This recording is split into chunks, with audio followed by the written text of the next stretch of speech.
Jatropha का नाम सुनते ही हमारे दिमाग में बड़े बड़े पत्तियों वाले जट्रोफा कर्कस का इमेज आता है, जिसमें इतने बड़े बड़े फ्रूट होते हैं और उसका इस्तेमाल आजकल बायोडीजल बनाने में किया जाता है।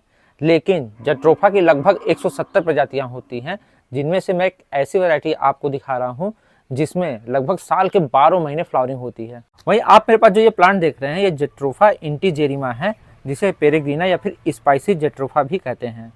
वैसे इस प्लांट को सेंट्रल और साउथ अमेरिका का नेटिव प्लांट माना जाता है और यह मान्यता है कि ये वहाँ के क्यूबा से दुनिया भर में फैला।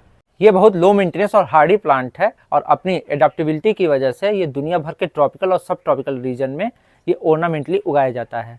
वहीं इस प्लांट की हाइट लगभग 15 फीट तक चली जाती है अगर आप इसे ज़मीन में लगाते हैं तो।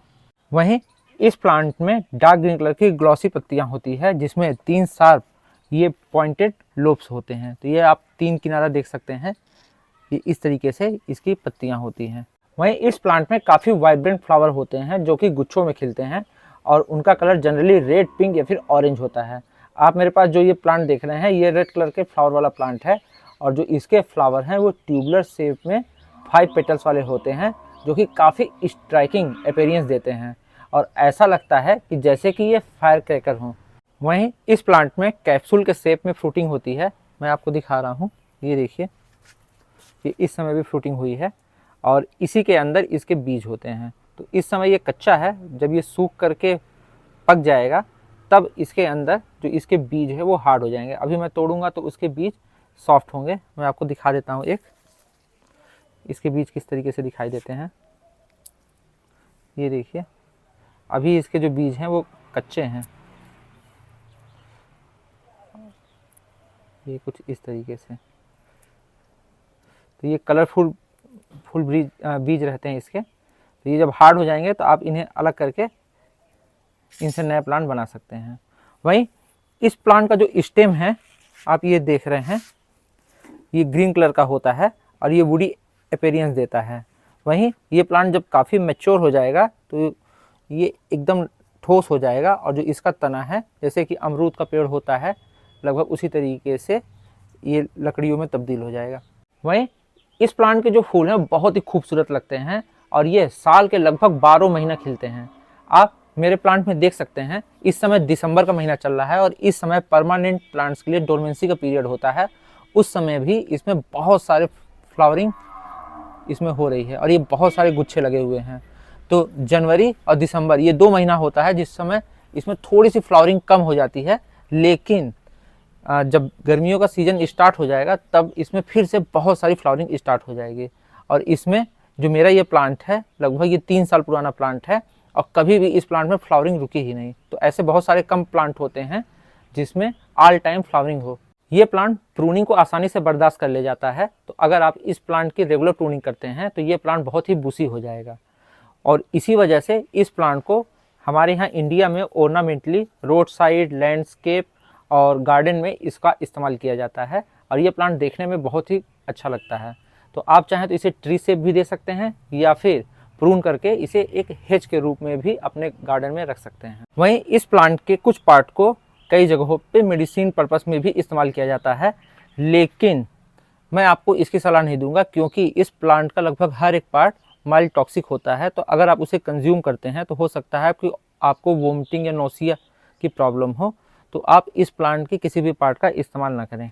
वहीं इस प्लांट की ग्रोथ रिक्वायरमेंट की बात कर ली जाए तो ये दुनिया भर के ट्रॉपिकल और सब ट्रॉपिकल दोनों ही रीजन में बहुत ही अच्छे तरीके से चलता है। यानी कि आप इस प्लांट को इंडिया में आसानी से लगा सकते हैं और ये पूरे इंडिया में जहाँ पर भी गर्मी पड़ती है, चाहे वो नॉर्थ हो चाहे साउथ इंडिया हो, ये सब जगह चलेगा। सिर्फ और सिर्फ ऐसे एरिया में जहाँ पे बर्फ़ पड़ती है, यानी कि बहुत ज़्यादा ठंड रहती है, बस उन जगहों पे आप इस प्लांट को नहीं लगा सकते। वहीं इस प्लांट की सॉइल की बात करें तो ये हर टाइप की वेल ड्रेन सॉइल में ये प्लांट बहुत ही अच्छे तरीके से चल जाता है। इस प्लांट को कोई स्पेसिफिक सॉइल की ज़रूरत नहीं होती है। वहीं यह प्लांट स्लाइटली एसिडिक से लेकर के न्यूट्रल सॉइल पसंद करता है और यह पूर सॉइल भी टॉलरेट कर लेता है। इस वजह से यह प्लांट थोड़ा एरिड और सेमी एरिड रीजन में भी अच्छे से चलता है, यानी कि ऐसी जगहों पे जहाँ पे बारिश बहुत ही कम होती है। वहीं यह प्लांट थोड़ा सोलिनिटी भी बर्दाश्त कर ले जाता है, यानी कि अगर पानी में थोड़ा नमक है, यानी कि साल्टी पानी है, तब भी इस प्लांट को कोई दिक्कत नहीं है। वहीं इस प्लांट में वाटरिंग की बात की जाए तो एक बार ये प्लांट इस्टेब्लिश हो जाता है तो ये प्लांट थोड़ा ड्रॉप टॉलरेंट हो जाता है, यानी कि अगर आप इसमें थोड़े लंबे समय तक पानी नहीं देंगे तब भी इस प्लांट को कुछ नहीं होगा। वहीं अगर ये प्लांट छोटा और अनमेच्योर है तब आप इसकी मिट्टी सूखने पर इसमें पानी दें। जट्रोफा का जो ये पॉट है आप ये देख रहे हैं, मैंने इसमें ग्रो बैग में ये अगेव का प्लांट रख दिया था और ये अगेव के प्लांट की जो रूट है ये देखिए ये बड़ी होकर के इस गमले में चली गई हैं, तो इसलिए मैं इसे हटा नहीं रहा हूँ, मैं इसी में लगे रहने दूंगा। जब मैं इसे रिपोर्ट करूँगा तब इसकी जड़ों को मैं अलग करूँगा।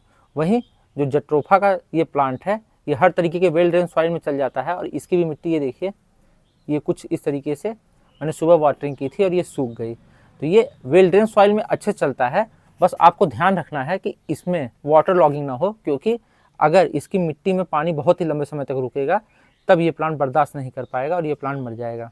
तो अगर आपको इस प्लांट को मारना है तभी आप ओवर वाटरिंग करिए, वरना अगर इसकी मिट्टी पूरी तरीके से सूख जाए तब आप पानी देते हैं तो ये प्लांट बहुत ही अच्छा चलता है और सालों साल ये आपके घर में ये प्लांट रहेगा। वहीं इस प्लांट में सनलाइट की बात करें तो ये फुल सनलाइट का प्लांट है और आप इसे ऐसी जगह पे रखें जहाँ पे इसमें सुबह से लेकर के शाम तक की डायरेक्ट धूप पड़े। वहीं अगर इस प्लांट में फ्लावरिंग चाहिए तो आपको मिनिमम 6 घंटे की धूप इस पर पड़े, आपको इंश्योर करना होगा। तो हमारे यहाँ जहाँ पर गर्मियों में टेम्परेचर 45 डिग्री सेल्सियस के करीब पहुँच जाता है और छत पे कोई भी प्लांट रखना बहुत ही मुश्किल होता है, क्योंकि इतनी गर्मी में मैक्सिमम प्लांट बर्दाश्त नहीं कर पाते। वहीं इस प्लांट को छत की धूप जो है बहुत ही पसंद आती है और यह प्लांट जितना ज़्यादा धूप पाएगा उतनी ही ज़्यादा फ्लावरिंग करेगा। वहीं अगर गर्मियों का मौसम होता तब आप इस प्लांट को देखते, ये प्लांट देखने लायक होता है, इसमें बहुत सारे फूल खिलते और ये प्लांट फूलों से भर जाता है। वहीं अगर मैं इस प्लांट की प्रूनिंग करता तो ये प्लांट देखने में और भी अच्छा हो जाता। वहीं अब बात करें इस प्लांट की ग्रोथ रेट की, तो ये प्लांट मॉडरेट स्पीड से बढ़ता है, यानी कि ऐसा नहीं है कि बहुत ही तेज़ी से बढ़ेगा और आपको जल्दी जल्दी रिपोर्ट करना पड़ेगा, या फिर बहुत ही स्लो ग्रोइंग प्लांट भी नहीं है। तो अगर आप इस प्लांट की साल में 1 या 2 बार प्रूनिंग करते हैं तो ये प्लांट जो एक बहुत ही अच्छा शेप ले लेगा। तो प्रूनिंग का जो सीज़न होता है आपको पता ही है, ये फरवरी मार्च में और या फिर दूसरा बारिश में, तो इस समय इस प्लांट की आप अच्छे से प्रूनिंग कर सकते हैं। वहीं इस प्लांट में फर्टिलाइज़र की बात करें तो इस प्लांट को बहुत ही ज़्यादा फर्टिलाइज़र देने की ज़रूरत नहीं है, क्योंकि अगर आप बहुत ज़्यादा फर्टिलाइज़र दे देंगे तो इसकी लीफी ग्रोथ ज़्यादा होगी, इसमें फ्लावरिंग कम होगी। तो आप साल में 2 बार, यही स्प्रिंग और ऑटम यानी कि फरवरी मार्च और उधर सितंबर अक्टूबर में, अगर इसमें आप गोबर की खाद या फिर वर्मी कंपोस्ट दे देते हैं तो इस प्लांट के लिए सफिशिएंट है। और जट्रोफा के जितने भी वैरायटी होते हैं वो पेस्ट रेजिस्टेंस होते हैं और उनमें कीट पतंगे जल्दी नहीं लगते। वहीं बहुत ही रेयर कंडीशन में इसमें मिलीबग या फिर एफिड्स लग सकते हैं, तो आप सिंपली इसमें वाटरिंग जो है उसकी फ्रीक्वेंसी रिड्यूस कर दीजिए, वो इसमें से भाग जाएंगे। जट्रोफा का प्लांट एक बहुत ही हार्डी प्लांट है और यह बहुत ही अलग अलग ग्रोइंग कंडीशन में ये अपने आप को अडॉप्ट कर लेता है और इसकी बहुत ही कम केयर करनी पड़ती है। वहीं ये डिफरेंट टाइप की या फिर वैरायटी ऑफ इन्वायरमेंट में ये प्लांट बहुत ही अच्छे तरीके से अपने आप को ये प्लांट इस्टेब्लिश कर लेता है और इस प्लांट में किसी स्पेसिफिक टाइप की सॉइल की भी ज़रूरत नहीं है। और वहीं इस प्लांट के जो फूल हैं वो देखने में बहुत ही खूबसूरत लगते ही हैं। तो इतने सब सारे रीजन होने की वजह से आप इस प्लांट को अपने घर में ज़रूर लगाएं। तो आप भी अगर ऐसा प्लांट देख रहे हैं जो साल के 12 महीने फ्लावरिंग करे और हमारे यहाँ की तेज़ गर्मी को और ठंडी को भी ये प्लांट बर्दाश्त कर ले और उस समय भी फ्लावरिंग करें और उस प्लांट की बहुत ही कम केयर करनी पड़े, तो आप भी ये जट्रोफा का प्लांट लगा सकते हैं। तो आज का वीडियो बस इतना ही, जल्दी मिलते हैं नए प्लांट की वीडियो के साथ में, तब तक के लिए बाय बाय।